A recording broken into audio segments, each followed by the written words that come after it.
भारत को एक कृषि प्रधान देश माना जाता है। यहाँ पर प्राचीन काल से ही खेती की जा रही है। सवाल यह उठता है कि भारत में कृषि करना कब से प्रारंभ हुआ और क्या रामायण एवं महाभारत काल में भी होते थे किसान या होती थी खेती किसानी? क्या है इसके सबूत? भारत में वैसे तो कृषि कार्य रामायण और महाभारत से भी पूर्व से किया जा रहा है। लोग खेत जोतते थे और उसमें अनाज, सब्जी आदि उगाते थे। कुछ लोग खेती के साथ ही गोपालन भी करते थे और कुछ लोग सिर्फ गोपालन का ही कार्य करते थे। आज भी भारत के बहुत से त्योहार खेती और किसानी से ही जुड़े हुए हैं। संसार की प्रथम पुस्तक ऋग्वेद के प्रथम मंडल में उल्लेख मिलता है कि अश्विन देवताओं ने राजा मनु को हल चलाना सिखाया। ऋग्वेद में एक स्थान पर अपाला ने अपने पिता अत्रि से खेतों की समृद्धि के लिए प्रार्थना की है। अथर्ववेद के एक प्रसंग के अनुसार सर्वप्रथम राजा पृथुनवेन्य ने ही कृषि कार्य किया था। अथर्ववेद में 6, 8 और 12 बैलों को हल में जोते जाने का वर्णन मिलता है। यजुर्वेद में 5 प्रकार के चावल का वर्णन मिलता है, यथाक्रम महाब्राही, कृष्णव्रीहि, शुक्लव्रीहि, आशुधान्य और हायन। इससे यह सिद्ध होता है कि वैदिक काल में चावल की खेती भी होती थी। श्री राम की कई पीढ़ियों से पूर्व जैन ग्रंथों के अनुसार भगवान ऋषभदेव ने कृषि, शिल्प,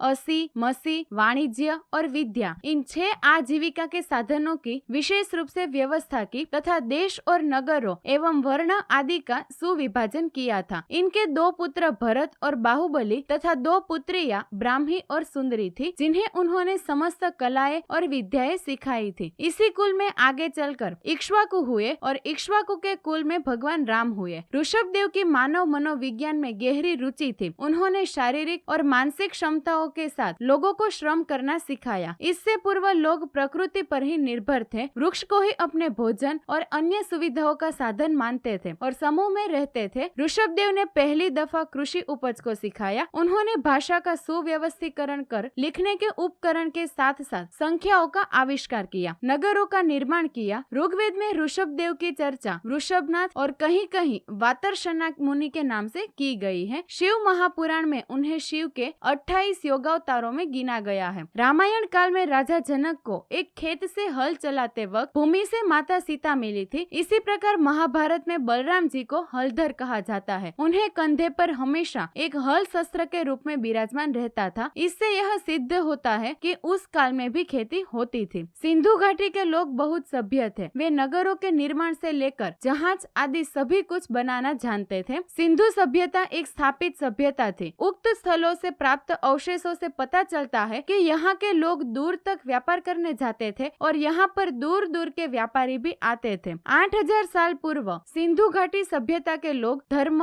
ज्योतिष और विज्ञान की अच्छी समझ रखते थे। इस काल के लोग जहाज, रथ, बैलगाड़ी आदि यातायात के साधनों का अच्छे से उपयोग करना सीख गए थे। सिंधु सभ्यता के लोगों को ही आर्य द्रविड़ कहा जाता है। आर्य और द्रविड़ में किसी भी प्रकार का फर्क नहीं है। यह डीएनए और पुरातात्विक शोध से सिद्ध हो चुका है। इस सभ्यता के लोग कृषि कार्य करने के साथ ही गोपालन और अन्य कई तरह के व्यापार करते थे। सिंधु घाटी की मूर्तियों में बैल की आकृतियों वाली मूर्ति को भगवान ऋषभनाथ जोड़कर इसलिए देखा जाता है। दोस्तों, अगर आपको ये वीडियो पसंद आया हो तो कमेंट में जरूर बताना और ऐसे ही मजेदार वीडियो देखने के लिए हमारी YouTube चैनल को सब्सक्राइब करें और Facebook पेज को फॉलो करें।